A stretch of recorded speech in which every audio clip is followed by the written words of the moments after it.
at home? Um, just going to be hanging out at home this time. Got one more week left. So I know in the southern states, you guys probably haven't. You're not on school. What? You've just gone on school holidays last week.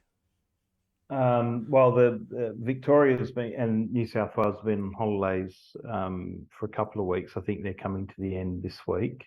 I think maybe they're midway through, and South Australia is going on holidays this Friday. Okay. Oh, Yeah, fantastic. You're way behind down there. way behind, mate. Way behind.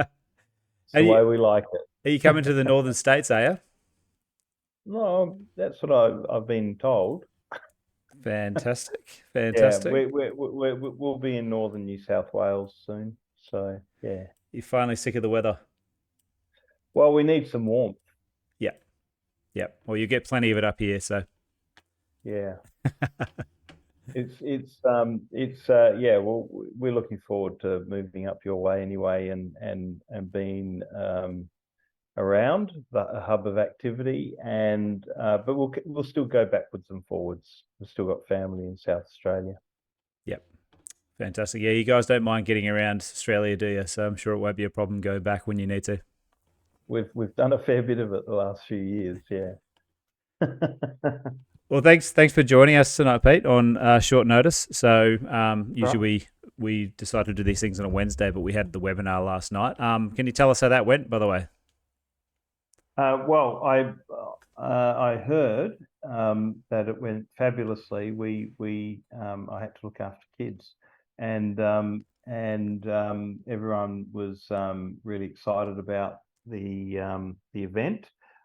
We had a couple of presenters send us notes thanking us that they just got a lot out of it from all the variety of presenters. So these round tables are very powerful because it brings together a collective of information and knowledge, and um, they're very exciting if you're interested in that topic. So yeah, it went really well, and I think there was 70 or 80 people on it. Probably we would like more people to get on board, and so we'll have to improve our marketing with the caliber of speakers that were on there. But it was a great night. Yeah, had some fantastic ones there last night, didn't you? Yeah, yeah. So we're ramping up now on governance and all of those sort of issues, and building up to the voice event referendum, and trying to stick to our vision of empowering people through information. So if you can get on board all the events, that's fabulous because there's so much learning to be done, and these are critical times for our country, really, where we need to be paying attention, and doing things and activating. Yep. Yeah, certainly is very critical. We've got some massive things coming up soon. I mean, after this, we've got the misinformation bill going through Parliament, and That's then right. then we've got the international health regulations next year. I think in May. So, bit of good news on that. I've just seen posted in our group actually about 11 countries saying no to some of the non-binding stuff in the last couple of days. So I don't know, haven't actually double triple check that information, so I'm not really sure what's going on. But yeah, hopefully we'll do a bit more research on that and get Robert to talk about that next week.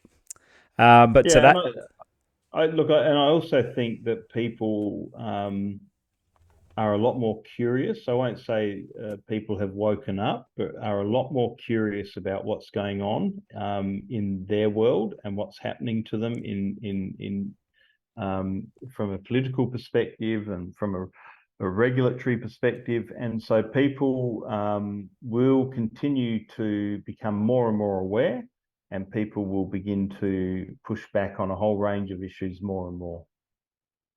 yeah, people are becoming more aware. I think that's one of the main reasons why the voice is getting sunk at the moment.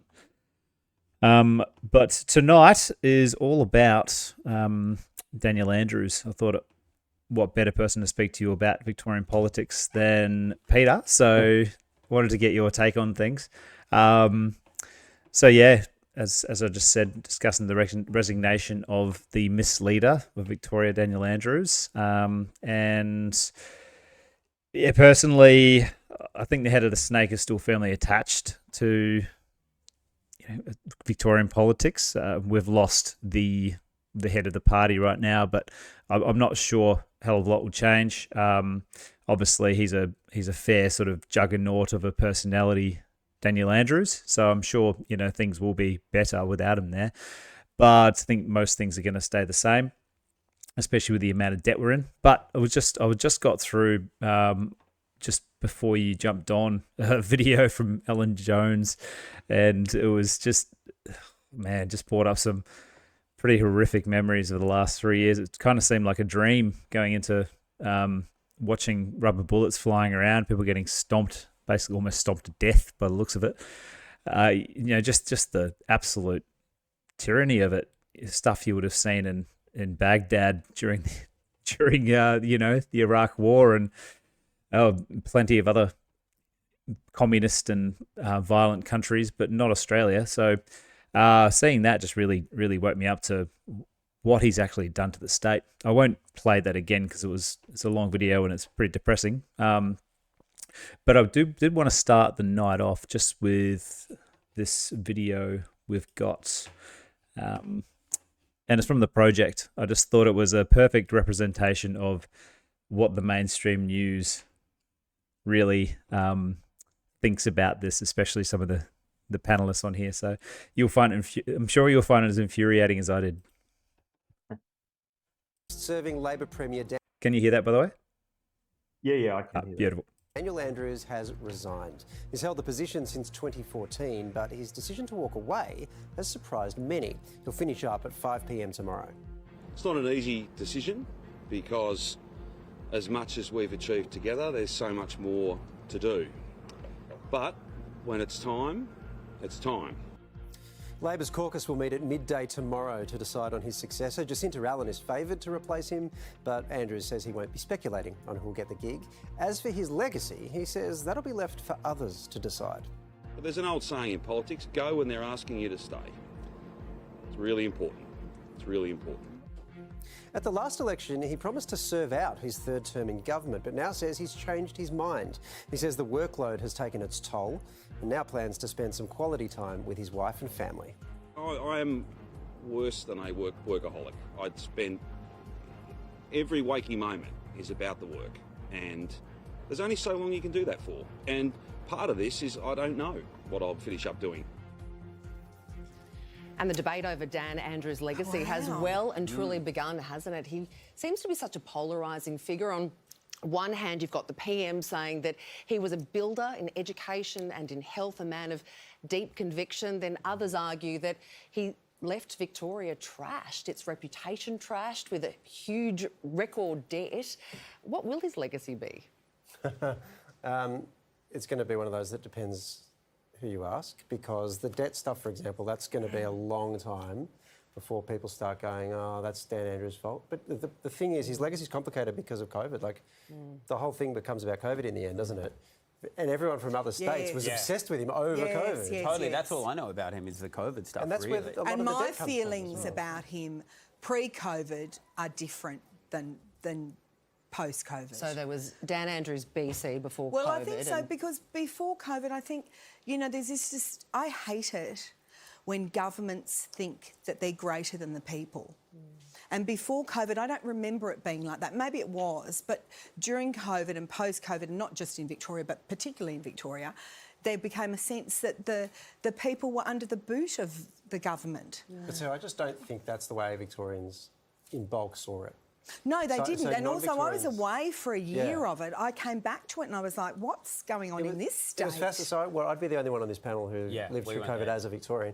It was really interesting to watch, because you'd watch Sydney people, for example, getting really upset. How can you do this to the Victorians? On behalf of you guys. Yeah, and Victorians are sitting there going, that's not how people feel at all, even though the Herald Sun, for example, was going really hard on it. And I think it was interesting because there were a couple of complicated elements to this. One was the decision to lock down and get to zero was kind of in a way taken out of his hands, because the other states were all putting up their borders if you had a single case or whatever.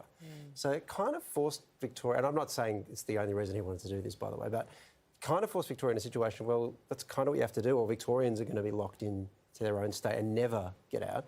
But I think the other element of it is that once you've committed to that and the whole population's going along with that, maybe it's a survival mechanism, maybe people genuinely believe. Stockholm Syndrome? Well, I don't think it Maybe. is Stockholm Syndrome, actually, but I think there was a thing But of like... what is it when a government loves ring of steel and you will have a curfew? What is that? Yeah, but compare that to the attitude in WA. Like, there was not a leader in the country who didn't benefit from putting up a border at that point, right? There just wasn't. That's what happens in Australia. And I think what happened is once there was this sense of Victoria's committing to this role, Victorians ended up going, let's do this, and in a weird way, I think, feeling proud of the achievement. Now, you can look back on that and say, well, that's a weird thing to feel proud of or whatever, and vaccines have completely changed our attitude to COVID and all that sort of stuff. But at the time, especially that first lockdown, I just think that was the prevailing attitude. So then to see the rest of the country get angry at him for the lockdowns... But maybe both things are true. Yeah. Maybe he did amazing things, an amazing infrastructure, but also left an incredible legacy of debt and pushed governmental controls too far. Yeah, and there's definitely a lot to criticise. But That's the issue. he It's doesn't just even that- need to do a transition, apparently. Apparently, being a premier is such a easy job that you can just leave the next day at 5 o'clock. You don't even have to do a handover period. Yeah, I Seems very suspect the sudden, success has doesn't been it? predicted. I think it was on the on the cards. He didn't just leave. Yeah. I think. So there you go. Waleed just seems so detached from any kind of reality that the average Victorian went through. You know, I guess when you're in high places and you get to go to work every day and you're a journalist who's exempt from all these, ridiculous lockdown measures that Daniel Andrews put on the state. I guess, life's good at that time. It goes to show you how he still did seem to get 33% of the vote. Yeah, well, I think, look, Dan Andrews went out on a lie. He said just made a sudden decision. Well, I was told 12 months ago by very, very senior Labor power brokers Dan would be gone in 12 months. So yeah, I do remember you saying that, actually. And I said it on this podcast, probably. This was planned, and the exit was designed, he left. The final decision he left Victorians was a further curse of them paying more for their short-term accommodation or pushing tourists to other states who don't have Airbnb taxes and that sort of thing yet. But look, there's so much you can say. First of all, Dan Andrews did not get a significant portion of the vote, and neither did the Liberal Party at the last Victorian election. People are sick of Liberal and Labor. He has trashed the state. There's no question of that. They've got a scenario where they're billions and billions of dollars in debt, hundreds of billions of dollars in debt, and projects are delayed and running over cost and all these sort of things. So any normal incompetent business manager or general manager or CEO would have been sacked a long time ago. The people of Victoria didn't have a sensible option to run with, and that's why he got re-elected. One of the very senior Labor connections that I've got said to me, careful what you wish for, because Dan might not be liked by that many within his own party and outside the party, but wait till you see what comes up behind Dan. And so what this tells us is that the people are not sufficiently aware or awake enough to hold these people to account. And I think that at the end of the day, the people are gradually becoming more aware. The people of Victoria are asking a lot of questions. And I know I've talked to a lot of them in Queensland, because a lot of the switched on ones have left and come up your way, Mitch, or come up to northern New South Wales. Yep. There's stack loads of Victorians all over the country other than Victoria. And they left because of Dan Andrews. Dan Andrews trashed the Commonwealth Games intentionally. He ran it as a political exercise to get re-elected, and he knew he was going to trash it. he has done so much damage to the economy of Victoria that it will take generations to recover, and very smart leadership, and that, as far as I'm concerned, is absent in the political fray. And here's a really, really disturbing trend in Australia. So, I read that Joyce, what's his first name? Alan Joyce. Alan Joyce will be arrested if he doesn't front up to the Senate. Well, friends, Alan Joyce is never coming back to Australia. These guys resign in a day, they leave devastation behind them, they devastate people's lives, and they take off, and there's no account. And that's what Dan Andrews has done. How is it possible for a leader who has had so much dramatic influence over the lives of Victorians and consequently Australians, how is it that he can be leaving within a day of giving resignation and not held to account for anything? He just leaves the state in massive debt. He leaves people, he leaves Victoria far worse off than he found it. And there are literally thousands of Victorians no longer living in Victoria because of Dan Andrews and his policies. And, where this is heading, this is the Ray Dalio scenario, where people are going to progressively get sick to death of the political system, the political leaders, and less people will vote for Labor and Liberal. So, as you know, Mitch, and as I've said before, 35% of people did not vote for Liberal or Labor at the last state election. And this is really now a call to arms. This is a call to arms of all Australians, whether you believe in this political system or you believe in the fact that it's running outside of the original constitution. It doesn't matter. From the point I'm making, independents need to stand up, credible, popular independents, because at the next election, my prediction is that Labor will not be able to form a majority or even a minority government. They will be reliant on the crossbench. And you've now got to look very carefully to the crossbench at the influences that will be posed on these political parties.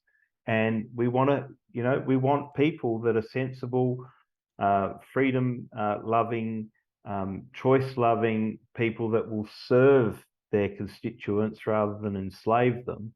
And so people now need to stand up and think about whether they want to run for politics as independents. The guy in Daniel Andrews' seat, who wasn't a Liberal guy, I think got 18 or 20% of the primary vote. So this trend, this shift is on, and yet these guys just keep leaving without recourse.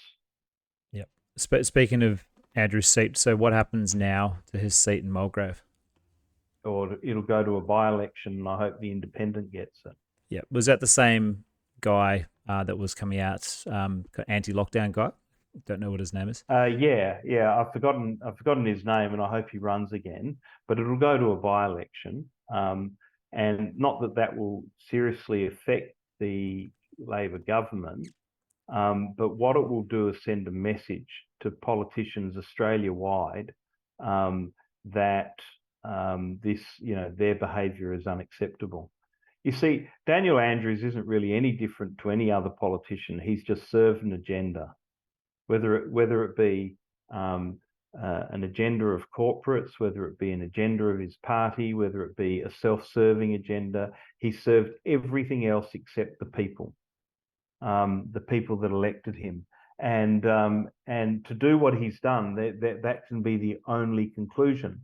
And if people want to say, well, he saved us from great harm, well, let's start talking to all the people that have been injured by this vaccine and by this imposition of mandates that now don't exist. Let's talk to the two separate people that set themselves on fire in Victoria because things were so bad for them. You don't do that unless something's pretty, awfully wrong. Well, we haven't seen that sort of behaviour in this country as a general rule, and these guys have pushed people to the brink. And what I always say is, the Ray Dalio scenario that everything ends in revolution, and he measures countries and in terms of different levels of progress towards a revolution, and claims that America's on the edge of a revolution.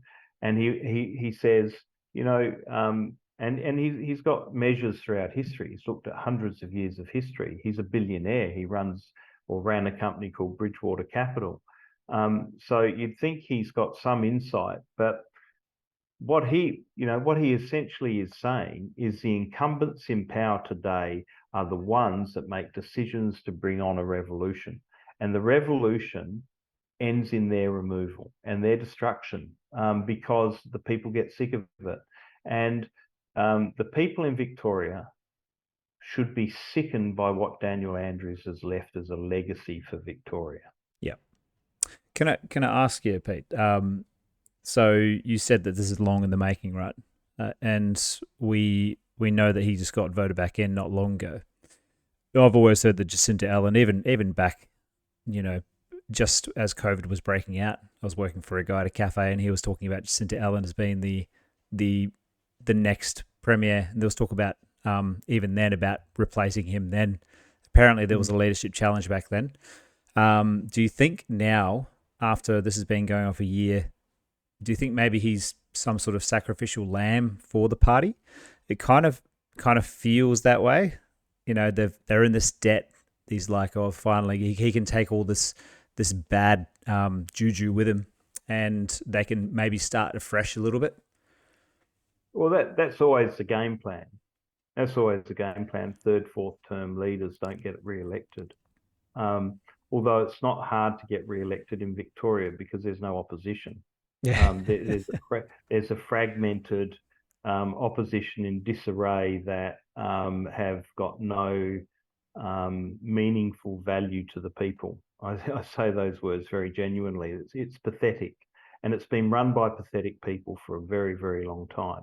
And the consequence is that Labor walk into office. See, Labor didn't win the last election; they won it by default. There was no opposition to Labor walking back into office, as there wasn't in South Australia, and as there hasn't been in WA for a long time. So the Liberal Party has actually imploded. It's collapsed. And there's a few remnants screaming from the rooftops saying, we can save this, we can save this. Well, I don't share their optimism. They cannot save it in its current form, in my mind. And I don't think Labor can save itself once a genuine alternative rises up. And so what's up for grabs now? There's a new marketplace for political pundits that want to start something new and take on the incumbents, because as people grow angrier and angrier, as people grow angry about petrol prices, okay? And petrol prices now, I'm told, are driving inflation, which are going to then drive interest rates, which are then going to drive inflation. And so yes, we've got a new Reserve Bank governor. God knows what's going to happen there. But let me say, the only reason they'll blame the war in the Ukraine. They'll blame everything else except themselves. But they are the ones that stopped the production of oil in this country. They allowed it. And now we're dependent on oil from elsewhere, and we're price dependent. And, the armed forces have got 2 to 4 weeks worth of fuel at any given time, fuel reserve. That's what I'm told. So, they've progressively destroyed and left our country in a mess. And and yet, despite all this incompetence, despite all of this, these miscalculations, despite all the corruption, Australia's still in the top 10 or 15 wealthiest countries in the world by GDP per capita. And we're there despite all this incompetence. Imagine where we would be as a country if we had leaders committed to the people that were thinking logically about the future of Australia. And the future of Australia should not be considered about the next election. It should be considered 100 years from now. We've heard China and those countries do that all the time. But we should be thinking 100 years from now, and we should find a way where everyone can collaborate and work towards that 100-year plan. And of course it varies. Of course it goes off in tangents at different times. But we're one country, okay? We're not two, we're not three, we're one country. We should work and be united together. We should find a pathway forward where we can then plan the future of this nation. And what's happened is this incompetence in government has anchored us in history, has anchored us in the past conflicts, has anchored us in current conflicts, has anchored us in a discriminatory system, a colonial system, which is very, very damaging to our society and to our future as a nation. So I appeal to everyone. Start looking for great independence in your local federal seats, your local state seats, in your local councils, and start thinking about getting people to run that can make a difference, that are going to listen to the voice of the people. Because unless we do that, what's going to sneak in the interim are, very, very biased voices of independence with agendas that are as bad or evil as the existing major parties. Yep. So how do we go about sort of finding these people, or if you know someone or are someone that can, I guess, be that independent voice? We've got to get passionate. We've got to get passionate about our level of concern about what's going on. And we've got to, there are plenty of very capable and competent people out there, and good people that have got good influence in their local communities and societies, hardworking people. And some of those people need to be courted and encouraged to run for Parliament, because if we ever needed those good people, it's now. The reason Daniel Andrews has had such success electorally is not because Daniel Andrews is great.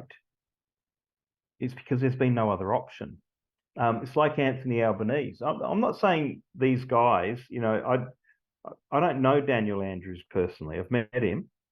I don't know Anthony Albanese personally. I've met him. But my perspective is that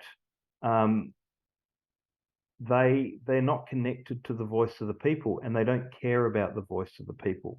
It's all about what suits their political persuasion and agenda.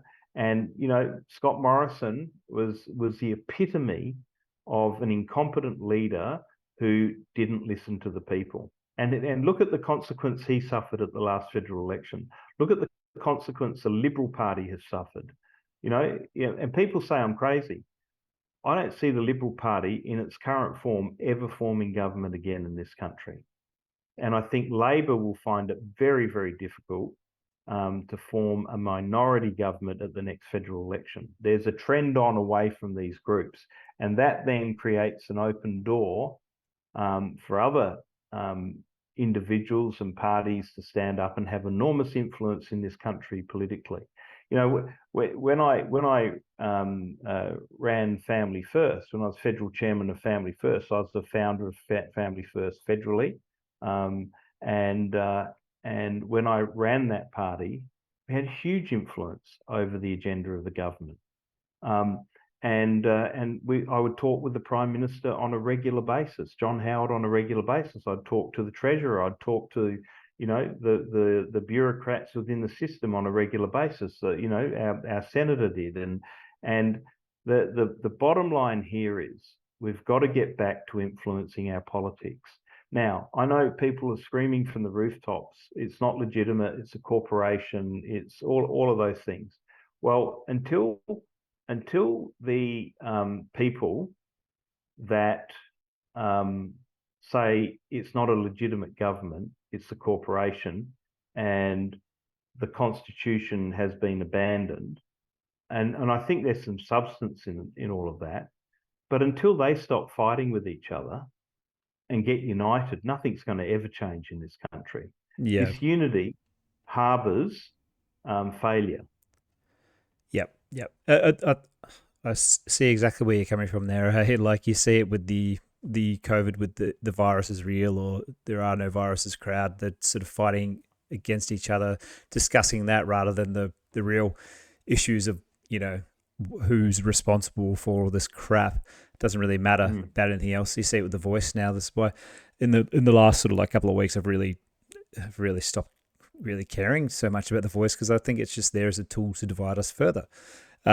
So as you're saying, we really do need to find ways to come together rather than falling for the same old tricks of division that these power bodies are sowing towards us.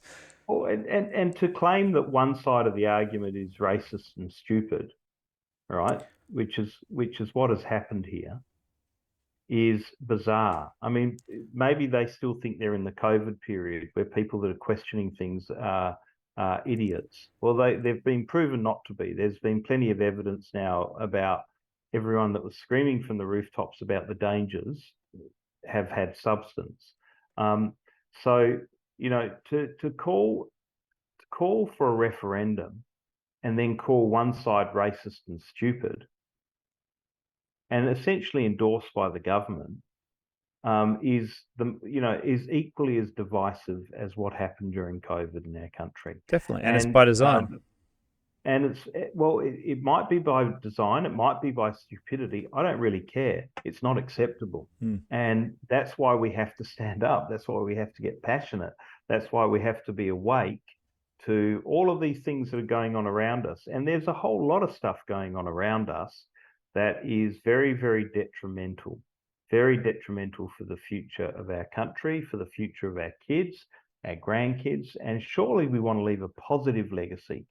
And so, as I've said this before, if we had political leaders, I'd rather be sitting here talking with you about the great decisions and the great job our governments were doing. Yeah. I'd rather not be having discussions about, the Constitution and are they legitimate, are they not? I'd rather not be having constitutions about the incompetence of our country and the government. I'd rather not be having conversations about our national security risks because we, amongst many other things, because we don't produce or have control of our own fuel supplies. And I've just been repeating these things for a long time. And I'm sorry that might be boring to some people, but these are serious issues, and no one's actually tackling the issues. Yeah, I mean, you must be shocked seeing it fall so far. I mean, you talked about having transparent conversations with the Howard government. That wasn't so long ago. Fallen so far in that time. I think it was better back in that day. I don't think it was ideal still. I think this has happened over generations. So, I think probably there was a far more transparency around issues, I think. People will say to me, well, Howard was a liar here, he was a liar there. He never lied to me, and I had lots of dealings with him. And I feel that we have lost our level of leadership has aggressively diminished. Yep, it certainly has. Maybe not at the top end from the corporates and people like that. I mean, look, Allan Joyce was running Canberra for a while. If you cooperate with me, I'll give you a membership to the Chairman's Lounge. If you don't, you're out. Well, this is the problem, isn't it? This is the problem everywhere. I mean, I watch. I'm not sure if you're familiar with Jimmy Dore, comedian's got his own show on Rumble YouTube, but he's always going on about just the companies running Washington. They run governments. His whole thing is capitalism. It's obviously, I don't think capitalism's the issue, but the bastardization of capitalism and regulations through the use of enormous amounts of money, as you've seen with Allan Joyce and the governments in Australia, that has really brought that to the surface, that it's everywhere. It's not just in the US. The government's being in cahoots with these massive companies is by definition fascism. So this is what we live under at the moment, and that's what we need to get out from underneath. Well, and I think something we have to remember, there are elements of our world. I've been reading a book called Factfulness. There are elements of our world that have really, really significantly improved over the last 50 years. You know, the trajectory of our world has been very positive in some respects, and it would be good for us to sit down and talk about some of those elements and understand some of the progresses that have been made. But at the same token, there have been many negative things that have happened, and we tend to get preoccupied with the negative. And so, as a consequence of that, you can get on a downward spiral. You know, democracy has never been perfect. Corruption has always been there. Self-interest has always been there. But what's happened in the last 10 to 20 years, in my estimation, is it's become the predominant factor as opposed to a side factor. And now there's a lot of corruption, there's a lot of self-interest, there's a lot of corporate interest, there's a lot, you know, it's just getting out of control. But this fits in with the Ray Dalio model, that the powerful, the wealthy, the regulators, you know, the politicians always overplay their hand and piss off the people just one times too many. And when that happens and the people crack, the whole thing collapses. And the people reset it on the basis of how they want it. Yeah. So the people always win. Can you see the graph that I just put up here? I'll try and make my screen bigger if I can. Net debt in Victoria over time. Yeah. Yeah. I didn't think it was the economic growth of Victoria. You know, yeah. Well, that just screams out. See, look, you know, and not all debt is bad, by the way. Okay, so if debt leads to productivity or equity growth or whatever it is, then there's a good use for debt. Yeah, I think over time, but not in the scale you see here. But if you see this here, I mean, you know, let's think about it. 500 personal staff. Will Jacinta Allan keep the 500 personal staff? And all they keep doing is pushing taxes. See, the big deception the Australian people fell for was that when John Howard brought in the GST, the deal with the states was to get rid of all these other state government charges and taxes. And what's actually happened since then is they've broadened and got greater and greater. And no one's holding anyone to account. You know, I got a note from the CommBank the other day, and it was about some of their fee increases. Now, we generally don't ever pay any fees to the CommBank, but they were telling us how their fees were going up.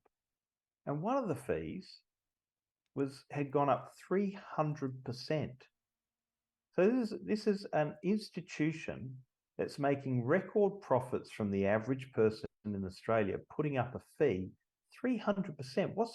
Who's holding them to account? Yeah. You hear people go after the supermarkets when, to be honest, I haven't actually really noticed a huge price gouge at the supermarkets. I mean, I know that food's more expensive, you know, but you see the same thing going on with banks, and it just seems to be, Commonwealth Bank made record profits this year. It's good for the economy, blah, blah, blah. Yeah. Sorry, I was interrupting. No, go for it. Record profits during a time of COVID and a time of lockdowns is what you call gouging. So corporate Australia gouged the average Australian and continues to gouge the average Australian. And that's why we had an inflationary period. We had inflation because of a lack of supply. And I always said that from the beginning. This is not a consumer-led inflation. This is a supply-led inflation. Yeah. And the cause of supply were the very decisions that the politicians and the Reserve Bank were making, that people like Daniel Andrews were making. And as a consequence, we're now suffering massive consequences because they're going to have a really hard time taming inflation, which means that people are going to be paying higher mortgages for a lot longer. And you can't blame, one of the things, it's interesting. It's very, very big tangent here, but we bought some stuff for a property a few months ago, and it still hasn't arrived. So we contacted the lady today, and she blamed the supplier. And I hung up the phone and I said to my wife, they got the other two delivered, but they didn't get that one delivered. And I said, wouldn't it be nice if someone just said, I made a mistake, I screwed up, I'm sorry, but we're fixing it as quickly as we can. Wouldn't you feel a whole lot better about that? Wouldn't it be nice if our politicians said, gee, we've screwed up, we need to fix this. We need to spend $2 billion or $3 billion on restoring our capacity to provide fuel. We need to spend a lot of money to make gas more affordable. We need to really think about the regeneration of our soils, because any idiot knows that if the soils are alive and well throughout our country, that nitrates, in particular nitrates, because they make up the large proportion of our atmosphere. Carbon makes up 0.5% of our atmosphere. Nitrates are about 70%. It's actually so it's actually 0.05, but yeah. 0.05. Sorry, you're right. I'm sounding like Bob Catter now. You make up statistics on the spot. But the reality is, we've got to start challenging stuff. We've got to start pushing agendas that are in the interests of the future of our people and the future of our country, not leaving us vulnerable. Yeah, I see today they've just in New South Wales have prevented the amount of water that farmers can store. Water that falls on their land, as another little FU to Australian farmers. Well, I mean, look, there are some people stealing water. But you can't really steal it when it falls from the sky, though, can you? If it falls on your land, then it's kind of your water. But the indigenous view is that water should flow. Cotton farmers' view up in northern New South Wales is that water should be dammed and stored. So you have some of those issues going on, and the National Party are very much accountable for what's going on in that respect. But, water should be able to fall and flow, and we should have, the whole point about soil regeneration is it retains moisture, it retains the waters, so that you don't water doesn't run off. I mean, if you'd been down in South Australia when all the floods happened up north, and you saw the water pouring out, and I took my kids down there in the four-wheel drive quite a few times to the mouth of the Murray. The water was nearly black. There were millions of dead fish along the beaches. They actually shut the beach. They stopped people going out and collecting cockles along Goolwa Beach because they said they were poisonous and toxic. And all of that happened because of all the runoff, because of all the chemicals. Yeah. And regenerative farming is about not using chemicals, and it's about retaining water and moisture, and it's about using the land to maximize its output and be biodynamic and create healthy food that doesn't have chemicals. So this is just another area of incompetence. If we actually had our soils under control, we wouldn't have water shortages in this country. You wouldn't have as much flooding either. But what we choose to do, what Malcolm Turnbull did, was decide to make water a commodity and trade it. So now water is a tradable commodity as opposed to a essential resource of the nation, where we're using it effectively on our lands and retaining it on our lands, and letting water flow naturally because the soils are in good nick. Anyway, so look, any intervention by government has a side effect, has a consequence, and so selling water rights or removing rights from people, none of that works. If you just go back to good old-fashioned Mother Nature and do what's right by Mother Nature, and look after what we're given to be stewards of, everything flows. But people like Daniel Andrews and Scott Morrison and all these guys decide they know better. Yep. That's scary, by the way. That's really scary. Yeah. It's that government intervention thing. We talk about it every time we're on the podcast together.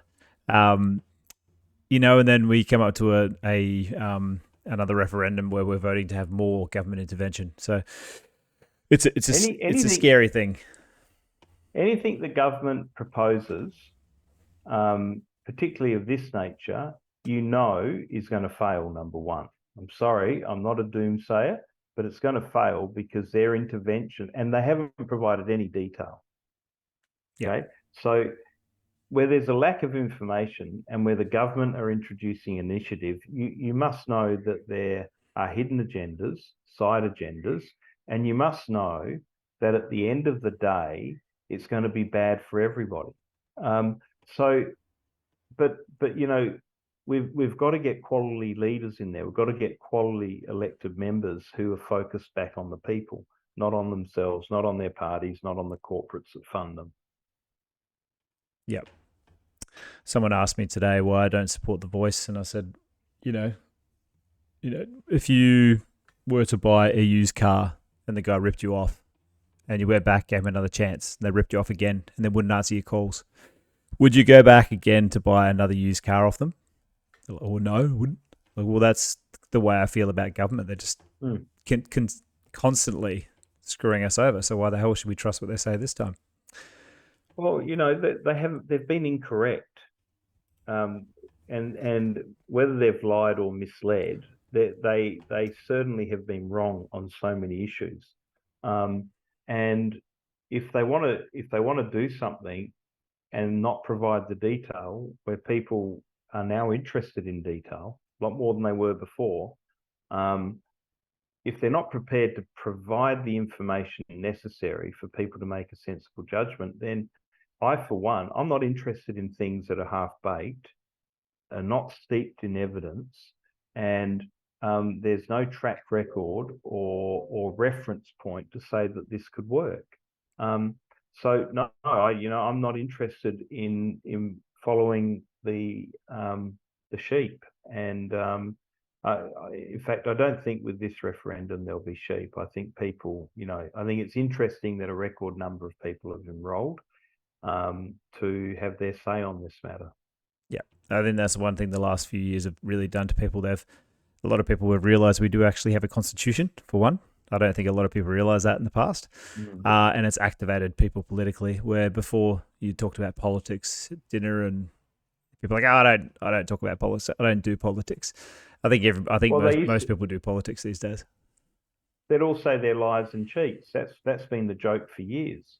And it's a bit like Dave Allan in the 60s, an Irish comedian in the 60s who would tell jokes about Catholic priests and pedophilia. And it always starts in the comedy set. So he was talking about it for at least a decade before people really began taking it seriously.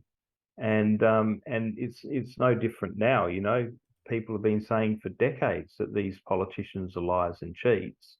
And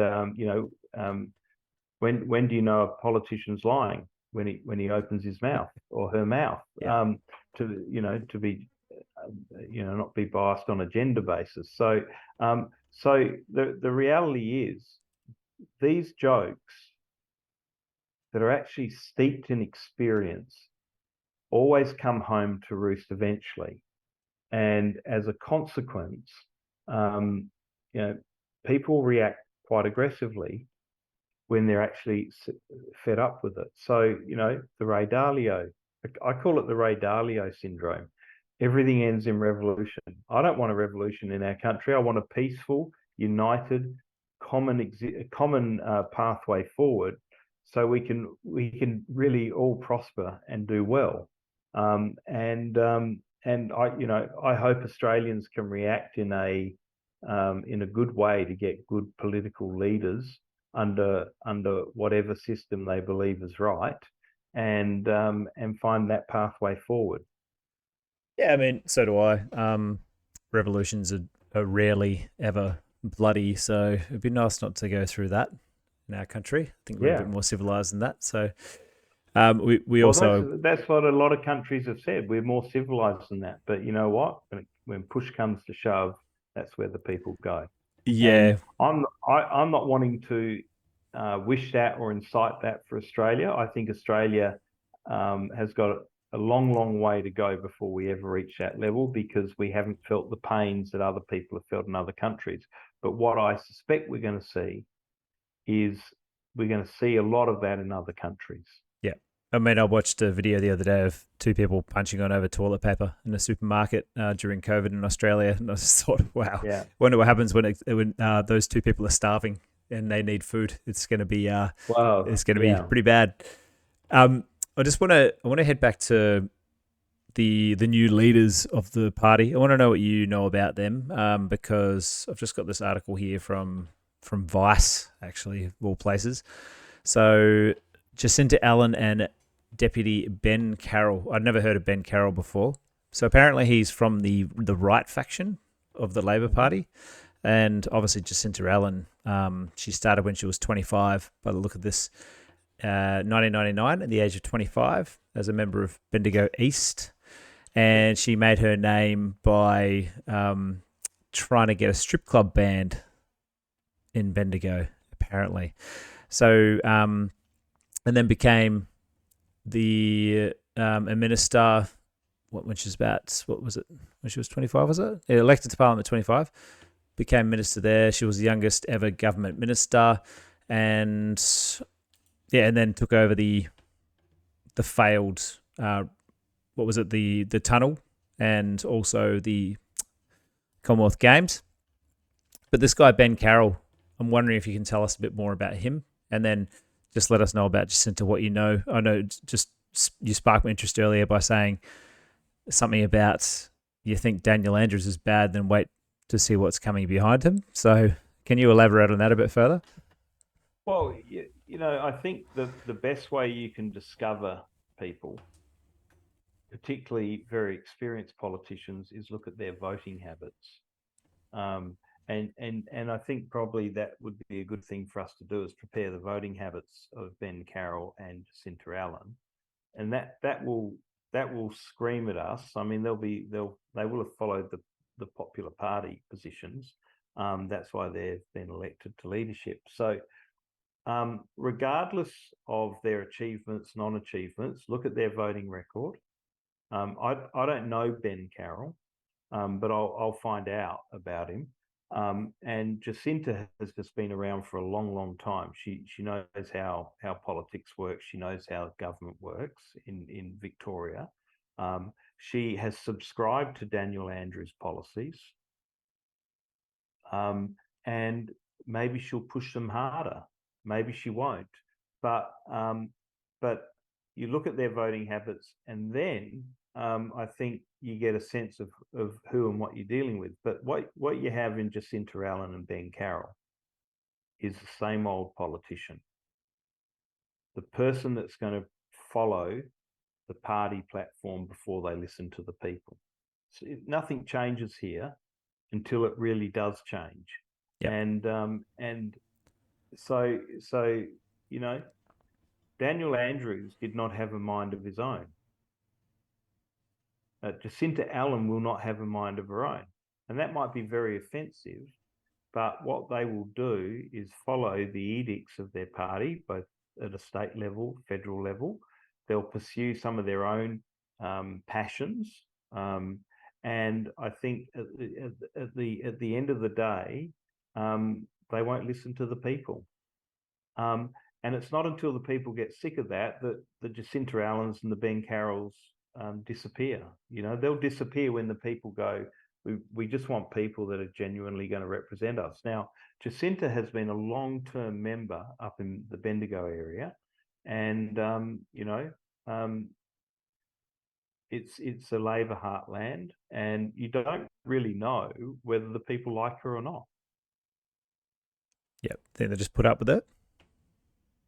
well, once again, what's the opposition? Yeah. What's the alternative? And the alternative over recent years has been a disaster for the economy and for the country. And so I'm not really answering your question very well. I don't know Jacinta and Ben in huge detail. I can only say to you what's been said to me by people from within the Labor Party.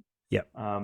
And so there's that element, and then the other element is, look at what they've done, look at what they've supported politically, and then you get a pretty clear picture.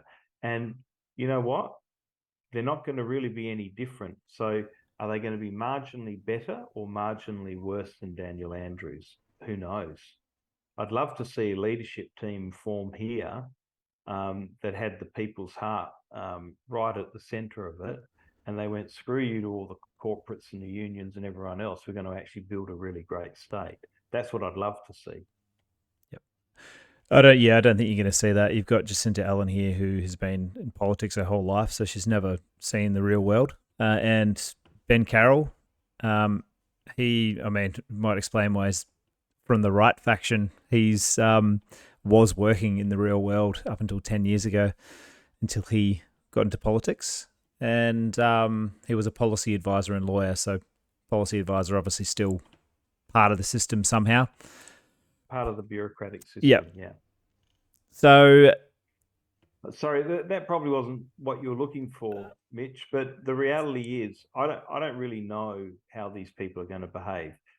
People become different when they're in a powerful position, and they might exercise their right to take the party in a different direction.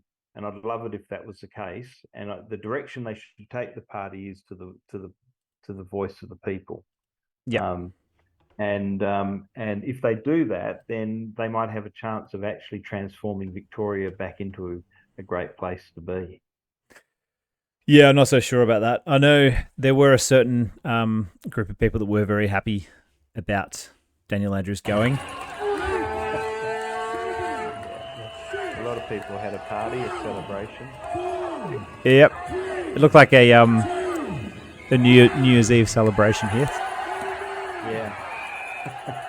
It was a little bit less than the massive numbers they were expecting, but yeah, in the end, people probably decided to stay home, kick off their shoes, and be relieved for a minute.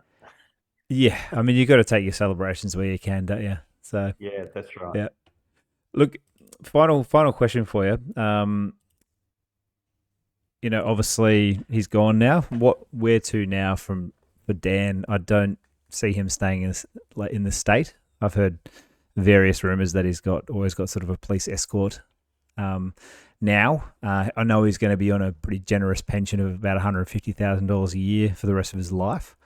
So, what do you think he does now? Do you think he goes and works with his good friend Uncle Klaus over in the WEF in Davos, or do you think he flies?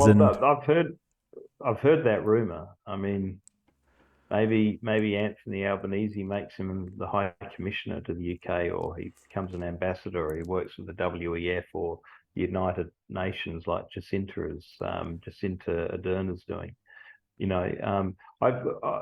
It'll be some form of political appointment, I would have thought. Time will tell. Maybe he'll go and work with the Chinese Communist Party. Yeah, that was what I was about to say. Go and see his good friend Xi over there and work for the Communist Party. But yeah, I think probably more likely is what you said. Go and form a team of supervillains over in Europe, in Davos or at the UN. I think Helen Clark's over there too, New Zealand's former. She's been there a long time. Prime Minister, yeah. So I know they've got a few things working on him. I don't think he's going to be short of coin for the rest of his life. But I just don't see him staying in Melbourne. Yeah, well, it's like Alan Joyce. I don't see him staying in Australia. Yeah. Quit one day, get out the next, and they're gone. You probably never hear about Dan Andrews again until he pops up internationally somewhere. But look, I don't know whether he's he's outlined. Someone told me he was starting at WEF yesterday or today. I don't care what he does as long I as he don't doesn't think get so. I his saw hands that. back on Victoria. It was a screenshot of something on someone's phone, which Yeah. is always seems to me that that's been made up. So we'll see what happens.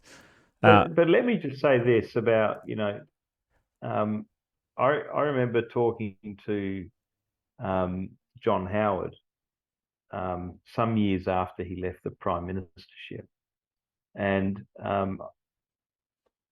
he was telling me how he couldn't get involved in anything, couldn't join any boards, he couldn't lobby for any group, he couldn't do anything because he was a public servant and he was on his pension, and he just wanted to be an ambassador for the country.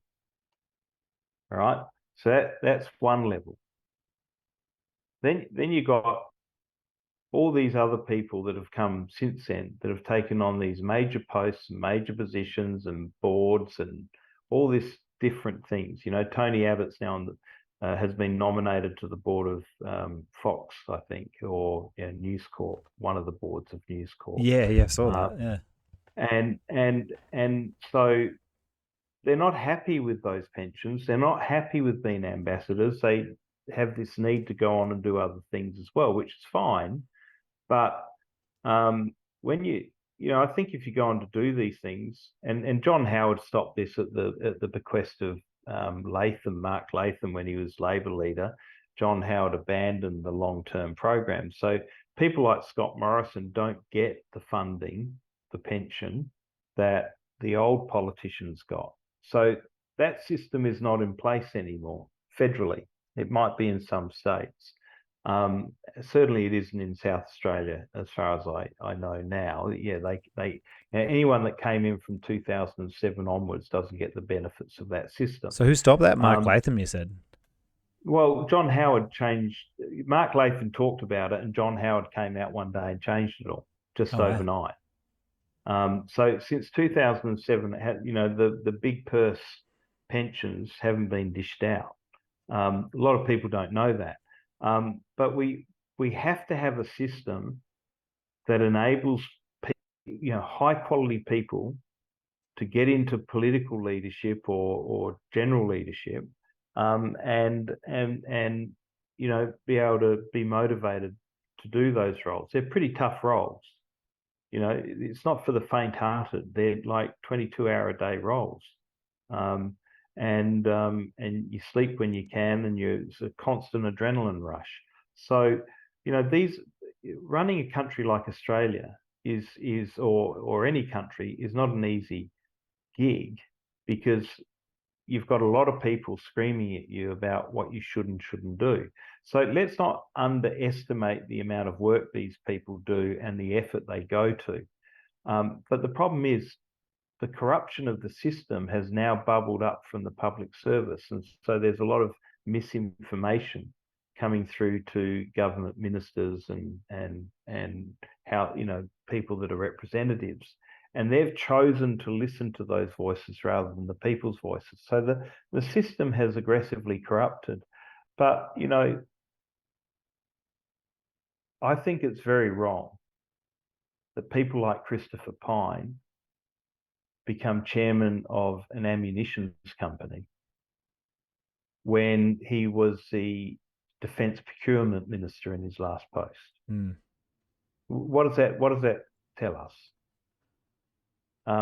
So, it's on both sides of politics. There's all sorts of problems.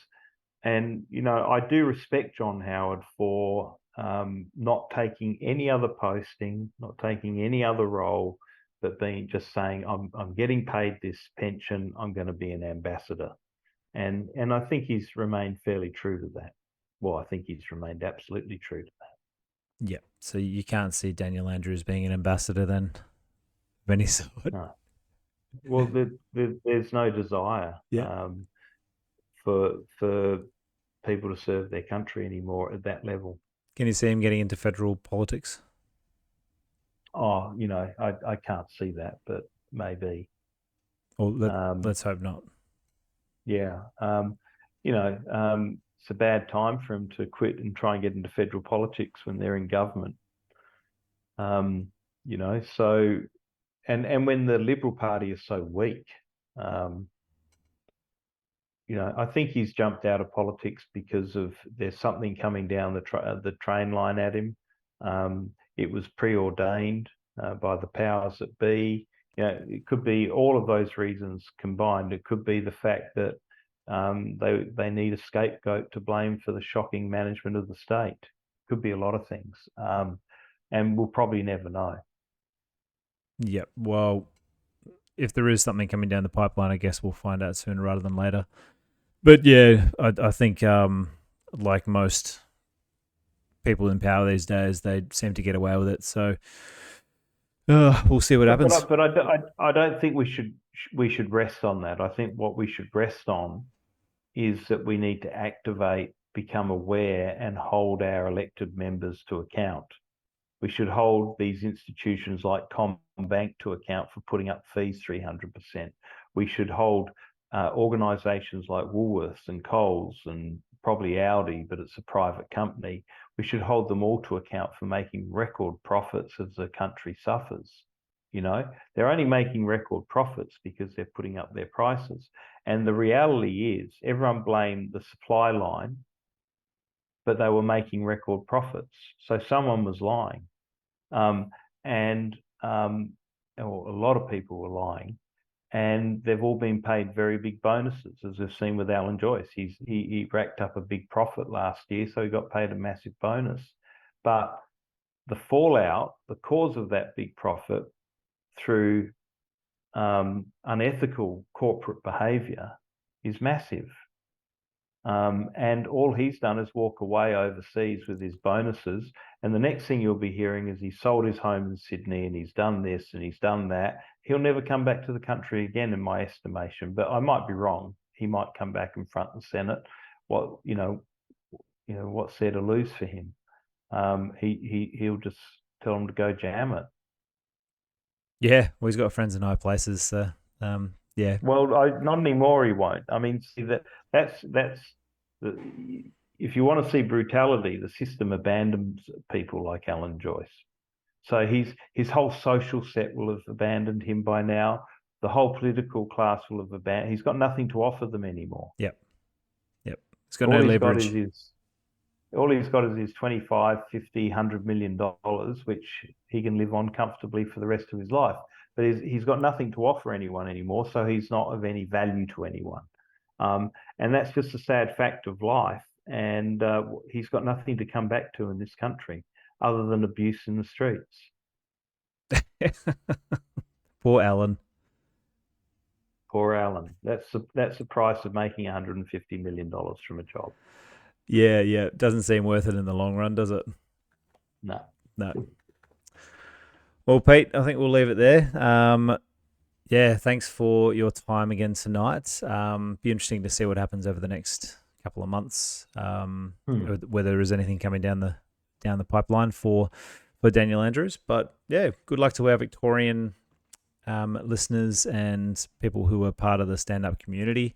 And congratulations. I know I was happy when I heard the news. And I'm sure anybody who still lives down there is even happier that it's finally happened. So, but with that, we'll say good evening and we'll see you all next week again. Just quick, do we know what's coming up next week in stand-up? I should know, but I don't. But I can ask what's coming up next week in stand-up and VCA. I know we are doing the government overreach next month, actually, for the next 2 months. The theme will be, how government overreach is affecting Australians. And international health regulations proposed changes to the WHO, what do they mean? That's on the 19th of October. On the 19th of October, we've got a session on the WHO and the regulatory changes they're proposing and what it means to us. And it's going to be awesome. And it's going to be awesome. But it's got Senator Rennick. Senator Rennick is involved in that one. Just getting all the information. Sorry, this is not the most professional spruiking of the next event. James Ragusky Now that will be and fascinating. Derenic. Yep. Yeah, it'll be a great session. Sorry, and there's plenty more things coming up. I mean, the team are working really well. The VCA, the Vaccine Choice Australia team, are working superbly and very, very excited about the Inform Me program coming out next year, which will be a global program to give unbiased information to mums and dads and doctors all around the world on the childhood vaccine program or schedule. And the team's working really, really hard behind the scenes on many initiatives, and we're really proud of them. And Stand Up will keep talking about issues with the focus to inform, empower, connect, and activate. Fantastic. Well, good work, guys. And yeah, look forward to next month. But we will, we'll put more information up on the website, and I will make sure I do my homework next week on what we've actually got going on. So yeah. Watch the space. Well, yeah, good on you, Mitch. Thank you, and thanks for all the hard work. We appreciate it. Cheers, guys. Cheers. See ya.